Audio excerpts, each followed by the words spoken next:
akkuma sirni gadaa sababoota garagaraatiin dadhabaa dhufe kutaaleen Oromiyaa garagaraa sirnoota mootiitiin buluu eegalte. Kutaalee kanneen keessaa Jimma Abbaa Jifaar isii takka yoo taatu kunis mootota shanan gibee jedhamuun beekamti.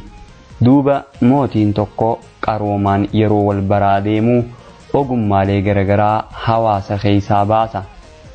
Ogummaaleen kunneen yeroo lafarratti bu'an dhalootaa dhalootatti daddabruun hambaa seenaa dhaadannoo ilmaanii ta'ani.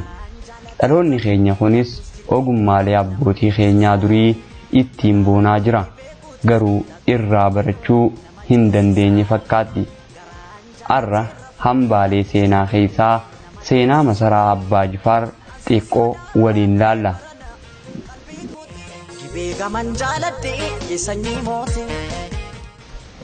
Masaraan Abbaa Jifaar lafa teessumni isii ol ka'aa ta'e bakka jireenyaamtutti argama. Kana jechuun magaalaa Jimmaa irraa kiiloomeetira 7 fagaatee argama. Mootiin gibee Abbaa Gamool jedhamu bara 1861 ilma dhiiraa tokko argatan. Bara 1878 erga ofii lubbuun dabranii booda ilmi isaanii kun haadha isaanii waliin aangoo qabate. Innis Abbaa Jifaari. Abbaan Jifaar bara 1852 haadha isaanii Guumeeytii fi abbaa isaanii mootii gibee ta'e Abbaa Gamool irraa dhalatan. Abbaan isaanii erga lubbuun dabranii booda umrii isaa waggaa 18tti guutumaan aangoo gonfatee kophaa isaa biyya bulchuus eegale. Akkuma aangoo qabateen ogummaalee garagaraa babal'isuu eegale. Kanarra hambaa seenaa ta'e masaraan kunis maqaa isaan kan mogga'e baruma mootummaa isaa keessa. Masaraan Abbaa Jifaar bara 1880 keessa ture kan ijaarame nama lammii Hindiitiin kan ijaarame yoo ta'u meeshaaleen tokko tokkos garasii as dhufuun ni himama. Masaraan Abbaa Jifaar baasiileen garagaraa akka itti bahe yeroo himamu warqii hangiisaa kiloogiraama 400tti tilmaamamuu fi maallaqa yeroo sanii maantireezaa 65,000tti tilmaamamutu itti bahe jedhama. Hawaasni Jimmaa yeroo ijaarsa masaraa kanaatti killee fi xuubii walitti qabuun ijaarsa gidaaraaf akka oolu gumaachaniira. Gidaarris kanuma irraa akka hojjetametu himama. Meeshaaleen biyya alaarraa dhufan keessaa meeshaa kallattii afuriin masaricha irraa qilleensaa fi bubbee ittisuudha. Kunis yeroo ammaa masaraa kana gama fuula duraarratti argama. Akkaataan ijaarsa masaraa kanaa sadarkaa isaa kan eeggate yoo ta'u mooraa keessatti dirree taphaa hojjettoonni isaa itti taphatanii fi iddoo mootiin taa'ee daawwatus qaba.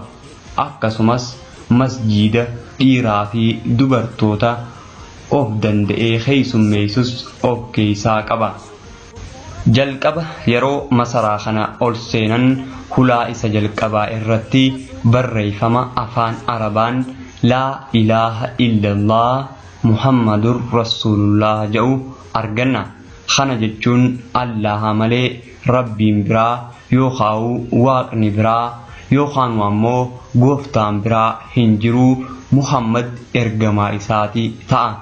Itti aansee maqaa sahaboota nabiyyi Muhammad akka tartiiba sadarkaa isaaniitiin Abubakar, Umar, Aliyyi fi Usmaan jedhee hulaalee irratti barreeffamee jira.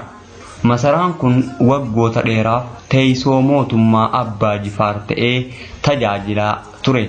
Abbaan Jifaaris giddugala bulchiinsaa godhatanii hawaasa isaanii bulchaa turani.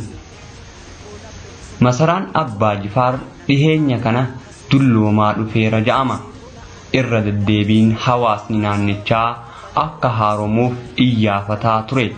Mootummaan biyyaa bulchaa jirus haaromsi akka godhamuuf dhaabbiilee tokko tokko waliin yeroo walii mallatteessan miidiyaalee isaanii irraa ni argina.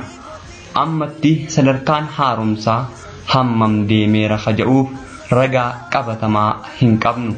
Kanaaf dhaggeeffattoota keenya gara fuula duraatti haala haaromsa isaa irratti waan jiru isin biraan kageenyu ta'a. Qophiin keenya irraa hanumaan haxumurru ta'a. Horaa bulaa deebana. Gibee gaman jaaladhee sanyii mootii an sossodaadhee baranaa qalbii kootii gibee gaman jaaladhee.